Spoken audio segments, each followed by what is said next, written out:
發布會開始前10分鐘，我的手機震了一下。全公司群組裡跳出一封郵件，原產品負責人江瑤因多次拖延項目進度，即日起暫停全部職務。我盯着那行字2秒，會場的大屏幕已經亮了。台上展示的正是我連續3次拒絕簽字上線的蜂巢版本。主持人笑着報出數字，訂單分配準確率 99.8%。掌聲剛起，我的視線就停在那個百分比上。昨天它還不是這個結果。第一排忽然有人抬手，顧清言沒有寒暄，直接問：昨天測試裡那23筆退貨和跨店調撥訂單，今天為什麼不在結果裡？主持人的笑僵了一瞬，旁邊的人低頭翻資料，台上沒人立刻回答。我沒去看周啟恆，只重新算了一遍自己記得的測試範圍。系統不可能一夜之間把最難的訂單全部解掉。真正改變的很可能不是演算法，而是分母。我把手機鎖屏，沒有在現場開口。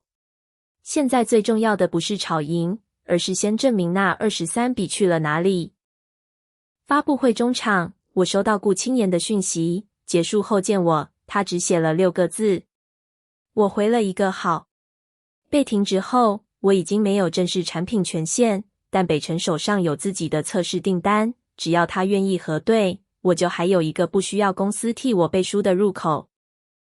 會後的小會議室裡，顧清言把平板放到桌上。我不管你們公司誰想坐哪個位置，他看着我。48小時後，北辰原定把蜂巢擴到300家門市。那23筆，你能解釋嗎？現在不能，我沒有替自己辯解，但我能確認一件事。昨天的測試如果包含那23筆，今天的 99.8% 就必須有新的計算口徑。我需要真實訂單和合約的驗收標準，重新跑一次。顧清言問：多久？我說：先給我一個能驗證的窗口。他把平板收回去。48小時。解釋不清楚，我會暫停擴量。門關上時，我第一次真正感到時間壓了下來。職位已經被拿走，300家門市也可能跟着停下。可至少現在，我有一個清楚的問題，那個漂亮的 99.8% 到底把什麼排除了？我回到公司沒多久，周啟恆就把一份說明放到我面前。發布會上的異常，先統一口徑。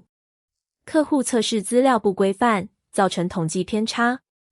你簽一下。他把筆也推了過來，語氣像在處理一件已經決定好的小事。我把第一頁看完，沒有碰那支筆。北辰的資料是不是不規範？現在沒有驗證。江瑤，他靠回椅背，你已經被停職了。這份說明不是讓你承擔責任，是讓事情先往前走。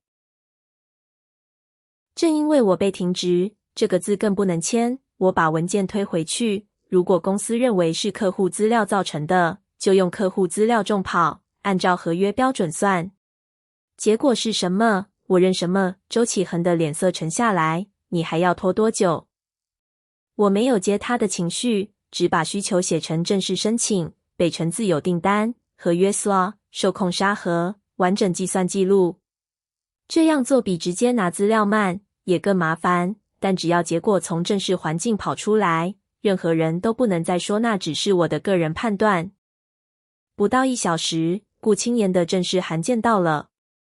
北辰暫停300家門市擴量，理由只有一個：發布數據與客戶測試記錄存在未解釋差異。那封信一進董事會流程，原本只是我和周啟恆的爭執，立刻變成公司必須處理的合約風險。董事會最後給了我12小時受控沙盒權限。權限頁面重新亮起來時，我沒有鬆口氣。12小時不是翻身的機會，是一張只能用一次的考卷。北辰的真實訂單已經就位，合約標準也在桌上，接下來只剩結果。第一批真實訂單跑完，螢幕中央只剩一個數字 92.1%。我盯着它看了幾秒，又把計算範圍重新核了一遍。退貨算進去了，跨店調撥算進去了，異常單也沒有被丟掉。結果沒有變。92.1 和發布會的 99.8 之間，不是小數點誤差。我把兩套指標定義並排打開，逐項對照。展示板的分母裡，退貨、跨店調撥以及部分被標成異常的訂單，全部被排除了。那23筆並沒有真的消失，它們只是被移到一個不影響漂亮數字的位置。我靠在椅背上，心裡那股怒意反而淡了。只要口徑差異能被完整還原，這件事就不必靠任何人的立場判斷。陳彥洲進來時，我把2個版本轉給他看。公司系統有保留指標版本嗎？他沒有先回答我對不對，只說有。版本、審批、時間點都在。我問，能給我嗎？他搖頭，不能私下給。走正式調取，我會按記錄回答。我點頭。這正是我需要的，不是一份偷偷拿到的截圖，而是一條能放到董事會桌上的正式證據鏈。陳彥洲臨走前又看了一眼 92.1， 沒有評論，只提醒我沙盒還剩不到一半時間。我把重算結果交給顧清言，他看完 92.1， 又看完3類被排除的訂單，臉上沒有我預想中的任何果然如此。他把文件合起來，只問，所以星期一我的門店怎麼辦？我停了一下。他說的對，證明發布會的數字有問題，只能證明我沒有無理取鬧，不能讓300家門市正常運轉。顧清言接着問，你證明他們錯了，然後呢？你有能用的版本嗎？那一刻，目標變了。我不再只是要把 99.8 拆穿，而是要回答一個更難的問題，在48小時內，我能不能把自己原本堅持的方案真的修到北辰敢用？我先把原本被拿掉的例外訂單隊列和自動回退門檻恢復進沙盒。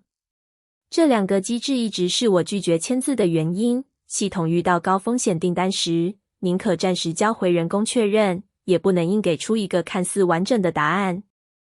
第一輪結果跳出來，我的手停在鍵盤上， 95% 左右，比 92.1 好，卻離合約要求的 98% 還差得很遠。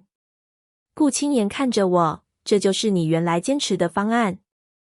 是，我沒有替數字找借口，但他現在也不合格。如果這時候我把問題全部推回周啟恆，接下來就不可能找到真正的缺口。我把錯誤訂單按門市重新分組，幾個店號很快聚成一團。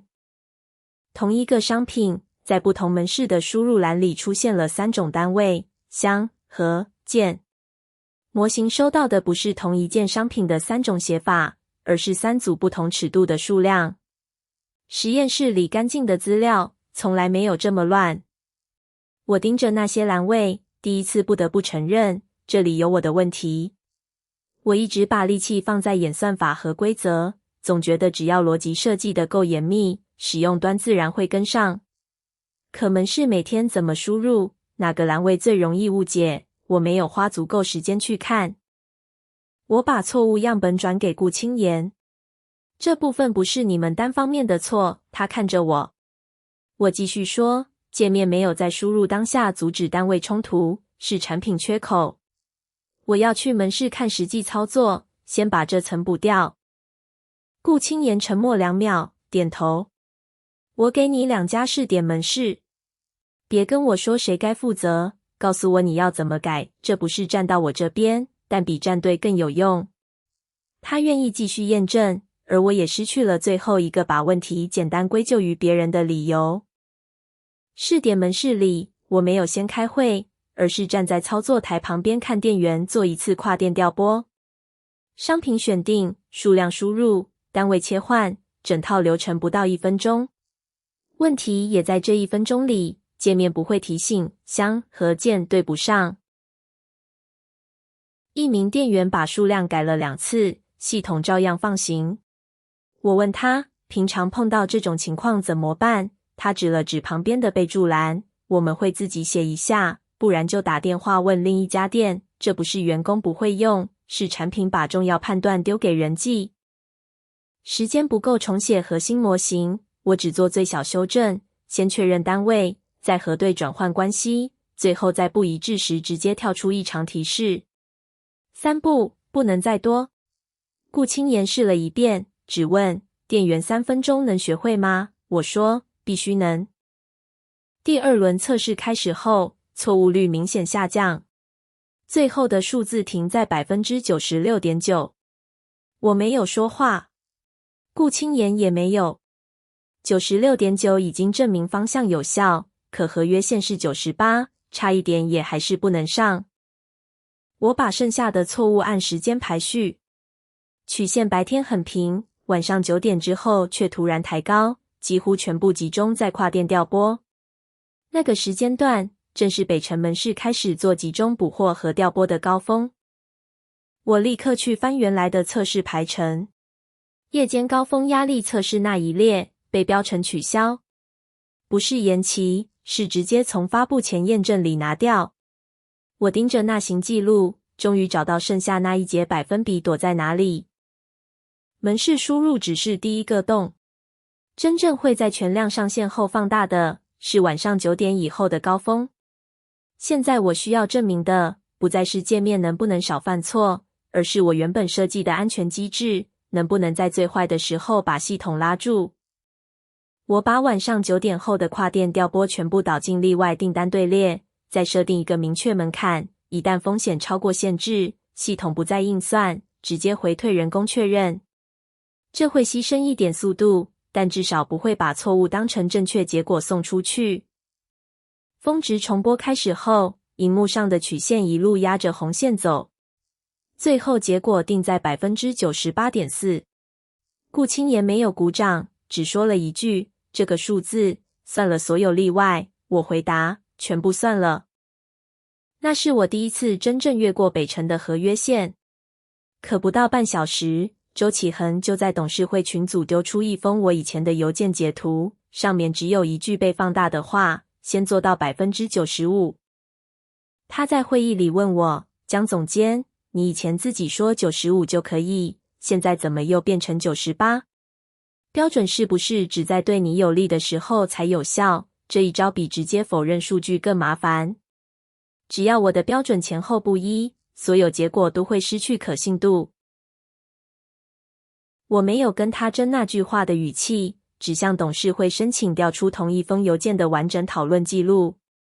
幾分鐘後，上下文出現在熒幕上 95% 是早期乾淨測試級的開發門檻，北辰合約裡真實履約標準從頭到尾都是 98%。陳彥洲把2份文件的時間點一起標出來，沒有多說一句。會議室裡的焦點也從江瑤是不是臨時加碼變成兩種標準原本就不是一回事。顧清言看向我時，眼神第一次少了幾分審視。我沒有趁機要求立刻上線，相反，我提出下一步所有規則都先寫死，什麼資料，怎麼算，哪些例外必須進分母，測試前全部確認。既然我們已經為口徑吵過一次，就不能讓任何人再有第2次移動標準的機會。技術結果站住了，舊郵件也沒有把我拉下去。但真正的勝負還沒開始。只要最終盲測的規則沒鎖死，任何漂亮數字都仍然可能只是另一種講法。我把最終盲測規則投到大屏幕上，同一份北辰真實訂單、退貨、跨電調撥和所有例外都必須計入。2套方案在測試前鎖定版本，指標定義一旦確認，任何人不得臨時更改。周啟恆沒有直接反對，只提議把退貨單改成非核心交易。陳彥洲當場回了一句：“可以提變更，但要走正式流程。今天的盲測不能改。”他把版本控制頁面關掉，等於把最後一條暗門也封上。周啟恆很快換了方向。你們可以繼續追求完美，但延期1天都要成本。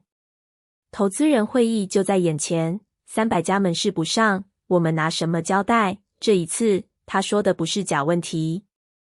延期確實會讓公司付錢。我把另一張表推上去，故障賠付、人工補貨、停電風險、以及錯誤庫存造成的連鎖處理成本，我全部按北辰合約算成區間。延期有成本，錯誤上線也有。7天延期的可見成本低於一次大規模錯配的預期損失。會議室安靜了片刻，我補了一句：如果盲測證明我這套方案不行，我接受結果。但如果連測都不做，我們只是把風險藏進上線日期裡，董事會最後同意先做盲測，再決定全量節奏。顧清言帶來的資料會是未清洗的完整歷史訂單。沒有人知道最難的問題會出在哪裡，也沒有人能提前挑掉不好看的部分。我把規則確認頁簽完，心裡很清楚，從這一刻起，我也不能再改任何東西。這是我自己要求的公平。它同樣可能讓我輸得很乾淨。可如果連我都想在結果出來前留一條退路，那前面追問數字到底包含什麼就沒有意義。資料封存，版本鎖定，剩下只看現場。最終聯合評審開始時，顧清言把北辰未清洗的完整歷史訂單交給陳彥洲。兩套方案用的是同一份資料，同一個計算標準。沒有人再能說哪一邊拿到的是比較好看的測試集。先跑的是發布會版本，前半段很順，直到退貨和跨店調撥大量進入，錯誤開始連續出現，最終數字停在 91.8%。那個曾經在大屏幕上閃着的 99.8%，第一次在同一套規則下失去所有保護。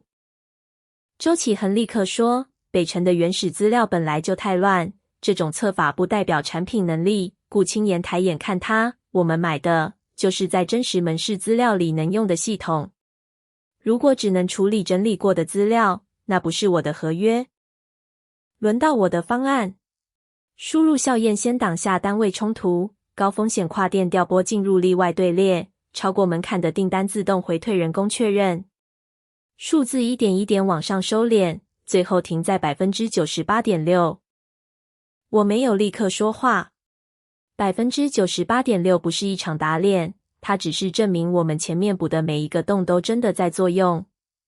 門市校驗、例外隊列、回退機制，少任何一個，這個結果都不會成立。顧清言把結果確認完，只問陳彥洲，兩邊的例外都完整記入。陳彥洲回答是。規則在測試前鎖定，沒有改過，他這才點頭。那北承認這個結果。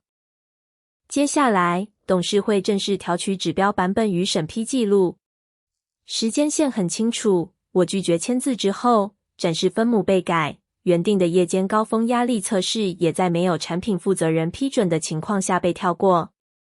這些不是誰的記憶，而是系統裡留下的流程。周啟恆還想把問題縮成一次發布決策失誤，董事會已經不再討論口徑。結果和記錄都在同一張桌上，它被移出產品決策線，後續交由內部調查。我沒有再補一句話。這場勝負不需要靠誰認錯才成立。有人問我，既然你的方案過了，能不能照原計劃把300家門市全部打開？我看着 98.6%， 回答得很快，不能。會議室裡又安靜了一次。贏了盲測，不代表我願意拿300家門市去賭一次結果。董事會問我需要什麼條件，我提出先上50家門市，連續7天達到 98% 以上，再擴到300家，同時把回退條件寫清楚，只要連續出現超標風險，就縮回受控範圍。有人提醒我，這等於主動放棄今天就翻盤的最好時機。我說，如果我要的是證明自己對 98.6 已經夠了。但如果我要的是讓系統真的能用，一次測試不夠。顧清言在旁邊沒有反駁。50家門市正式上線後，我每天看的第一個數字都不是平均值，而是最低單日履約率和例外隊列的積壓情況。第一天過線，第二天過線，第三天夜間高峰也穩住。真正讓我放下心的，不是某一天衝到多漂亮，而是最差的一天仍然沒有掉到 98% 以下。之前那種一到高峰就大量產生虛假庫存的情況也沒有再出現。第7天結束，顧清言把完整營運結果看完，才把下一階段合約推到我面前。我簽的是穩定結果，不是因為你這次贏了誰，他說。我笑了一下，我知道，這樣最好。合約正式恢復，300家門市擴量重新啟動。從發布會前那封停職郵件到現在，我終於把最核心的問題做完，不是證明 99.8% 是假的，而是證明我們有一套在真實門市裡能扛住的做法。顧清言收起筆，臨走前說：“江瑤，下次別只在會議室裡做產品。”這句話我沒有反駁。門市那3種單位，確實是我以前沒有走進的地方。這場危機裡，我守住了標準，也被迫把自己的盲點補上。客戶回來了，產品也能跑了。可我還有最後一個決定沒做。這家公司如果仍然能繞過所有驗證，只靠下一個人硬撐，那我留下來也只是再等一次同樣的危機。董事會找我談留任時，給出的職位是產品副總裁。我沒有立刻答應，只把3條要求放到桌上。例外訂單不能從核心指標裡刪，重大上線必須有產品、資料、營運共同簽合，大客戶擴量前必須做真實場景壓力測試。有人問，這些一定要和職位綁在一起嗎？我說，不綁在我身上才有意義。我今天能攔住一次，不代表下一個人也有同樣的權限。責任如果要追到產品，就必須先把驗證權寫進流程。3項制度最後正式通過。陳彥洲進入新的獨立驗證機制，指標與模型審查不再只依附單一產品線。等流程文件真正生效後，我才在任命書上簽下名字。我拿回的不是發布會前那個位置。新的職位意味着更多責任，也意味着下一次有人催着上線時，我不能只說我不同意，而要讓每一個不同意都有可以被檢查、被重複的標準。下一次發布評審，大屏幕上又出現一個很漂亮的數字。會議室裡沒有人先鼓掌。我看了一眼，問：例外訂單算進去了嗎？負責人翻到下一頁，直接把完整口徑和壓力測試結果放了出來。這一次，沒有人再說我是在拖延。那23筆曾經被拿掉的訂單，最後沒有變成誰的醜聞，而是變成所有人都必須回答的一個問題：這個數字到底包含了什麼，又排除了什麼？